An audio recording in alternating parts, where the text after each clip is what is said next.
NSE was a corporatized entity, demutualized. There were no brokers on the board as well. BSE has always been a mutualized entity. The entire journey of demutualization of BSE started with a government mandate. When in 2001 we saw an incident happening which actually raised doubts about the integrity of the trading systems at BSE and led to an perception that the having brokers manage and administer the exchange as well as being a trading member is an inherently flawed concept of managing a stock exchange. And that's why it was rectified through Demutualization Corporation Act of the Government of India. One is the professionalization of the management, which is okay, which is easier when you get a professional board, you get a professional employees and management, and that's all.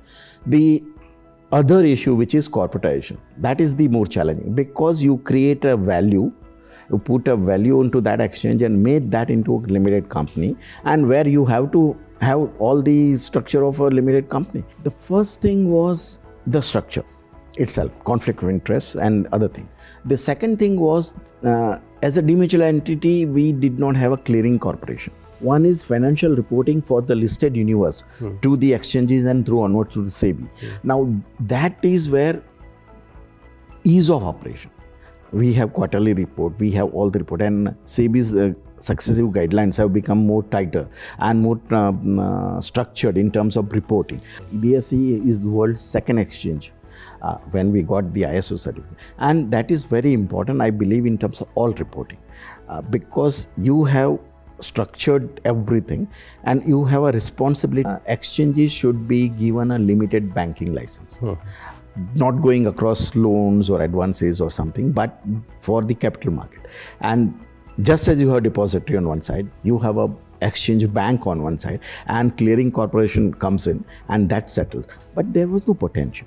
Why would anybody invest into regional stock exchanges when you have a national stock exchange available? Those companies who are SME, they may remain, but then they did not ever had that sort of a volume. So it was not a, I would say, economical or sustainable arrangement. So that's what it is. And that time we also launched a concept of SME exchange.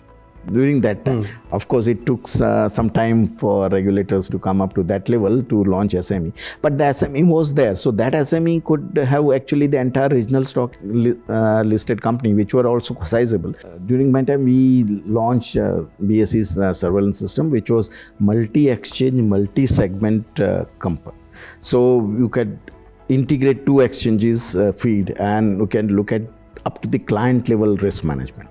So that was a very good, and that the feed which we provided to regulator SEBI, and that's why SEBI can actually get assimilate BSE and NSE together feed and have a bird's view in terms of risk management, in terms of manipulation, in some trading. And this is what I would say is a very basis of start of a very good integrated surveillance system, market oversight, and that is very important.